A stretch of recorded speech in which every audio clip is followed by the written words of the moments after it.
The moment Alexander signed those divorce papers, Eleanor's eyes held a secret that would haunt him for years to come. She said nothing as he walked away, believing he was escaping a life of mediocrity. Little did he know, as he smugly shook his lawyer's hand, that the fortune about to cascade into Eleanor's life would make headlines around the world. If you're enjoying this story of fortune, fate, and the prices we pay for our choices, please take a moment to like this video and subscribe to our channel for more compelling stories that explore the depths of human relationships. Alexander Miller had always considered himself destined for greatness. Growing up in Boston's affluent Beacon Hill neighborhood, he'd been taught that success was measured in dollar signs and social connections. His marriage to Eleanor 7 years ago had seemed perfect on paper. She was beautiful, intelligent, and came from what he considered good enough stock. Not wealthy, but respectable. "I just don't see why you need to keep working at that nonprofit," Alexander said one evening, swirling expensive bourbon in a crystal tumbler. "It's not like you're making any real difference, and the pay is laughable." Eleanor looked up from her laptop, where she'd been reviewing grant proposals for the children's literacy program she managed. "Not everyone measures value in terms of profit margins, Alex. That's because most people don't understand how the world actually works," he replied with the condescending smile that had become his signature expression over the past year. Their marriage had been crumbling for months.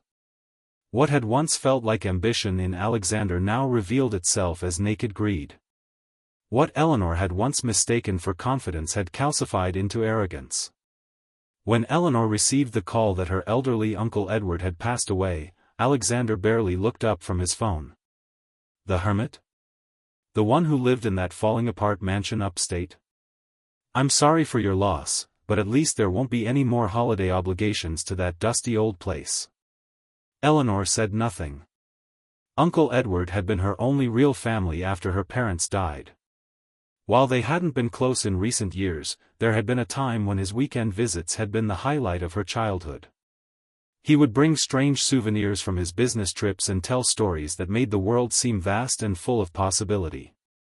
The funeral was small. Alexander didn't attend, citing an important client meeting he couldn't reschedule. Eleanor stood alone by the graveside, a solitary figure in black as rain misted down around her. "Mrs. Miller?"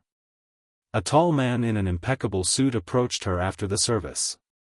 "I'm James Harrington, your uncle's attorney. When you have time, we need to discuss some matters regarding his estate." Eleanor nodded numbly. "Of course. Would tomorrow morning work?" That meeting changed everything. "I don't quite understand," Eleanor said, sitting in the leather chair across from James Harrington's imposing desk. "Uncle Edward was wealthy?" James smiled gently. "Mrs. Miller, wealthy doesn't begin to cover it. Your uncle was the majority shareholder and chairman emeritus of Caldwell Industries. The company operates primarily through subsidiaries, which is why the connection isn't widely known." Eleanor's mind raced. Caldwell Industries was a multinational corporation with interests spanning technology, pharmaceuticals, real estate, and media. Their logo was on products in virtually every home in America. "The estate is valued at approximately $27 billion, James continued. "And you, Mrs. Miller, are the sole heir." Eleanor gripped the armrests of her chair. "That's impossible. Uncle Edward lived so, simply. Your uncle believed wealth was a responsibility, not a privilege. He was quite deliberate about living beneath his means and keeping his connection to Caldwell quiet. He wanted to be sure his heir would inherit not just his fortune, but his values." When Eleanor returned home that evening, Alexander was waiting, irritation etched on his face. "Where have you been? The Hargroves invited us to their gala next month, and I need to confirm." He didn't look up from his phone as he spoke. Eleanor watched him for a moment, this man who had once made her heart race, who now couldn't be bothered to meet her eyes when speaking to her.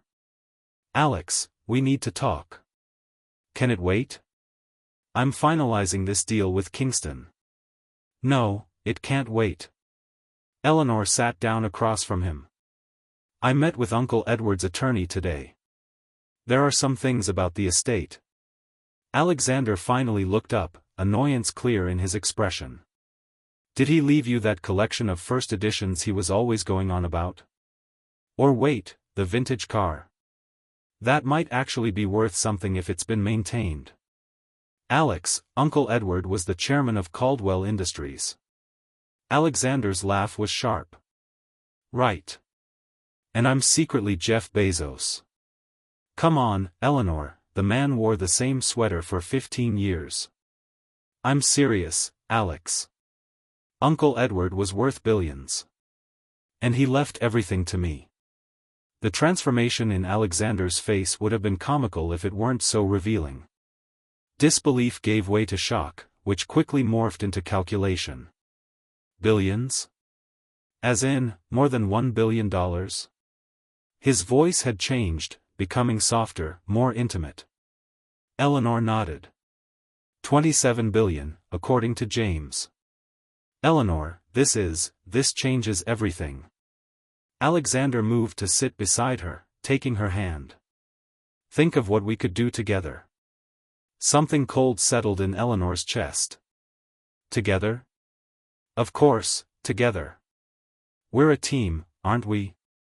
His smile didn't reach his eyes, which were already distant, planning. For 3 weeks, Alexander transformed into the husband Eleanor had always wanted. He brought her coffee in bed, asked about her day at the nonprofit, even accompanied her to a fundraiser for children's literacy. But Eleanor noticed how his eyes would glaze slightly when she spoke, how his newfound interest in her work seemed manufactured, how he was already making lists of things they would buy, places they would go. I think we should buy an island, he said one evening. Something exclusive, maybe in the Caribbean. Eleanor set down her book. I'm not interested in buying an island, Alex. What about a yacht, then? The Prestons just got one, and honestly, it's embarrassingly small. We could get one twice the size. I don't want a yacht either. Alexander's frustration simmered just beneath the surface. Then what do you want, Eleanor? You have access to more money than most countries, and you're still acting like some middle-class do-gooder. When are you going to start living like who you really are now? Eleanor looked at him calmly. That's just it, Alex. This is who I really am. The money doesn't change that.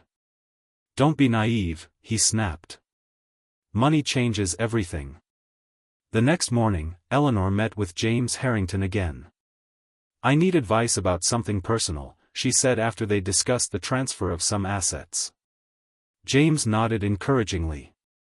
My marriage was failing before all this happened. Alex and we want different things. He sees this inheritance as his ticket to a lifestyle I have no interest in leading. She took a deep breath. I think I want a divorce, but I'm concerned about the estate. James's expression remained professional, but kind. Your uncle anticipated something like this might happen. He was quite perceptive about people's motivations. The trust is structured in a way that protects you. If you choose to divorce, Mr. Miller would only be entitled to assets acquired during your marriage, none of which include your inheritance. 2 days later, Eleanor sat Alexander down for a conversation that would alter both their lives. I want a divorce, she said simply. Alexander stared at her in disbelief. You can't be serious. We're just getting started, Eleanor. Think of what we could build together. That's just it, Alex. We're not building anything together. You're making plans for my money, not our future. His handsome face contorted with rage. So this is what happens. You get a bit of money and suddenly you're too good for me? No, Alex. This was always coming. The money just made it clear sooner rather than later. Alexander's lawyer assured him he could secure a substantial settlement. After all, Eleanor now had more money than she could spend in multiple lifetimes. Surely the courts would see that he deserved a significant portion after 7 years of marriage. What Alexander didn't know was that Eleanor's uncle had some of the best legal minds in the country on retainer, and they had been planning for this eventuality since the day she said, "I do." The divorce was finalized with surprising speed. Alexander received the house they had shared, his car, and a modest settlement that reflected their pre-inheritance lifestyle. Eleanor didn't fight him on any of it. On the day the papers were signed, Alexander couldn't resist one final jab. "You'll regret this, you know. Playing at being some kind of noble philanthropist might feel good now, but you'll miss having someone who knows how to truly enjoy wealth." Eleanor simply smiled. "Goodbye, Alex. I wish you happiness." He walked out of the attorney's office feeling victorious despite the settlement being smaller than he'd hoped. He had his freedom, his reputation, and enough connections to rebuild. Eleanor would be lost managing that kind of money. She'd probably be taken advantage of within months.